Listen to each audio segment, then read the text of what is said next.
Alhamdulillah, salatu wassalamu ala rasulillah, la hawla wa la quwwata illa billah. Ada pertanyaan? Assalamualaikum. Assalamualaikum. Ustaz, bagaimana dengan kita mencari maisha, Ustaz? Kan ketika kita mencari maisha, berdagang atau kerja, Ustaz, kan ada harapan kita itu mendapatkan uang atau gaji. Sedangkan di situ juga ada perintah Allah untuk beribadah, mencari maisha. Itu memisahnya seperti apa, Ustaz? Ya, menarik pertanyaan ini. Jangan sampai kita salah faham bahwa seluruh kebaikan itu hanya boleh kita lakukan karena Allah saja, tidak boleh tercampur. Boleh. Boleh. Kan kebaikan itu ada dua. Apa dan apa? Iya. Kebaikan, ketaatan kepada Allah, ibadah itu ada dua. Yang ratusan itu ya mungkin ribuan ya. Ada sholat, ada puasa, ada zakat, ada haji, ada tawaf, ada sa'i, ada berbakti kepada orang tua, ada jujur, ada amanah, ada cari nafkah. Kan ratusan itu. Dibagi berapa? Dibagi berapa garis besarnya? Dibagi dua. Apa dan apa? Mahdoh dan ghairu mahdoh. Yang tidak boleh berharap uang, sanjungan, pujian manusia, itu yang mahdoh, ya.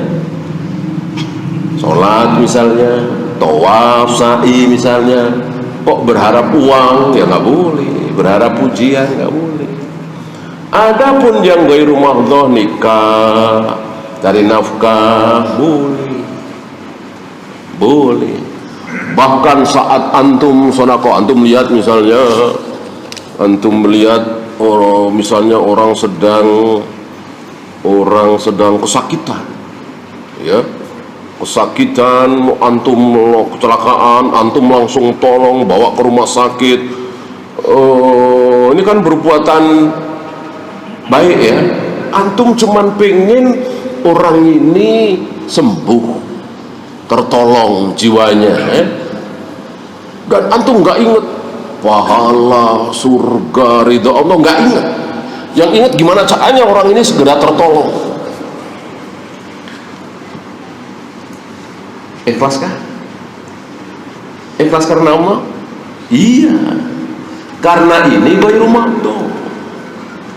Gitu. Ya tentu jauh lebih baik ketika antum mudah-mudahan ini dapat pahala dari Allah, kelas. Nanti Allah akan tolong saya nanti di akhirat, lebih bagus lagi. Ketika antum tidak ingat itu semua, antum cuman kasihan sama orang ini, mungkin itu adik antum atau anak antum, itu adalah kebaikan. Ya, paham ya?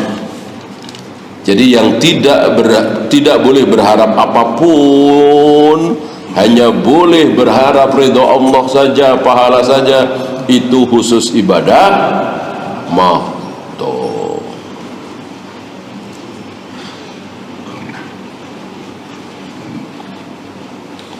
Bolehkah mengatakan si fulan ria karena dia suka bikin status? Tetap nggak boleh. Jadi tanda sebesar apapun tidak boleh kita simpulkan bahwa tanda-tanda dia ria besar sekali. Tetap kita tidak boleh menyimpulkan, mentakyid. Habis salat Jumat ada yang berdiri di depan. Saudara-saudara saksikan saya nyumbang masjid ini, pembangunan masjid ini 10 miliar misalnya, ya. Bolehkah kita tuduh dia ria? Tidak boleh. Bahwa ada tanda besar bahwa dia ria, betul. Jangan dituduh, karena betul-betul itu di hati. Ya. Sebaliknya ada orang yang mau nyumbang pakai ngumpet-ngumpet, ya, mindik-mindik, ya. Kita bilang dia ikhlas. Bolehkah? Nggak boleh juga. Jadi betul-betul riya dan ikhlas itu hanya Allah yang tahu. Maka lihat ulama-ulama kita ketika melakukan kebaikan, misalnya menulis kitab, kan pasti dibaca ya oleh orang lain, kaum muslim. Kalau sholat malam kan nggak ada yang tahu, bisa sodakoh nggak ada yang tahu. Kalau nulis kitab ya pasti ada yang tahu kan, orang dibaca. Nah, maka para ulama seringkali kepada para pembaca, mohon doakan supaya aku menulis kitab ini ikhlas karena Allah. Itu minta didoakan. Gitu. Tidak seperti kita ya, tidak pengumuman ya. Pada para pembaca saya sampaikan bahwa saya nulis kitab ini ikhlas ya. Nah, kalau kita kan begitu kan, saya ikhlas ya. Kayaknya ikhlas itu mudah sekali. Padahal yang paling tahu keikhlasan seseorang hanya Allah. Mau ikhlas, mau riya, hanya Allah yang tahu.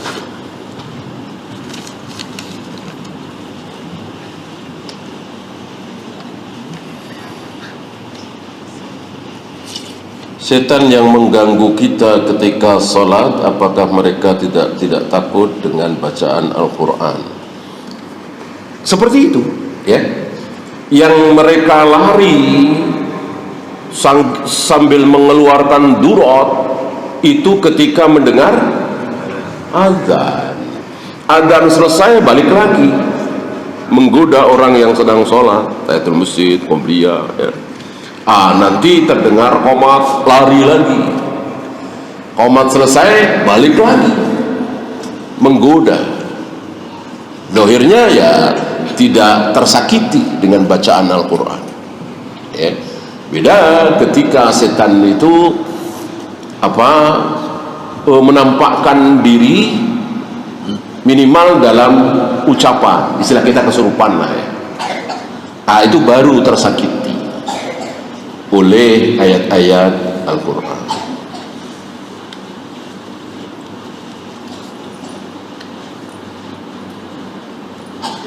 Bolehkah membayar zakat penghasilan kepada zakat penghasilan? Kalau yang dimaksud zakat profesi amaliyah ini bid'ah ya.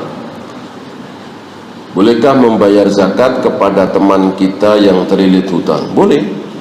Jangankan teman, saudara boleh. Jangankan saudara. Ibnu Mas'ud apanya? Istrinya Ibnu Mas'ud? Ke suaminya Ibnu Mas'ud membayar zakat diberikan kepada suaminya boleh. Kalau suami terhadap istri tentu tidak boleh. Nah, zakat tidak boleh diberikan kepada orang yang di bawah tanggungan nafkah, istri, anak, atau mungkin keponakan yang ada di rumah kita tanggung seluruh nafkahnya, biaya sekolahnya, makannya dan seterusnya. Tentu tidak boleh zakat kita berikan ke dia ya.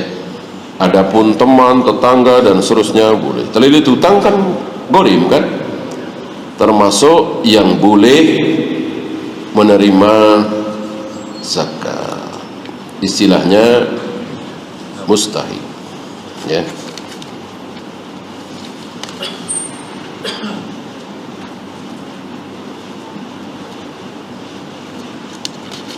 Ada yang mengatakan bahwa memanjangkan rambut sampai sebahu itu sunnah, pernah dilakukan oleh Rasulullah SAW. Tidak selamanya ya, bahwa itu pernah ya. Maka mengatakan itu sunnah, kalau betul sunnah saya kira ya seluruh sahabat seperti itu. Pernahkah Rasulullah habis rambutnya dibotakin? Ya pernah ketika tahallul ya kan. Apakah kemudian langsung panjang? Ya tentu tidak. Pasti kalau langsung panjang itu mukjizat, pasti ada riwayat ya. Maka mengatakan itu sunnah perlu dalil. Allahu ya, itu saja. Subhanakallahumma bihamdika asyhadu an la ilaha illa anta astaghfiruka wa atubu ilaik. Assalamualaikum.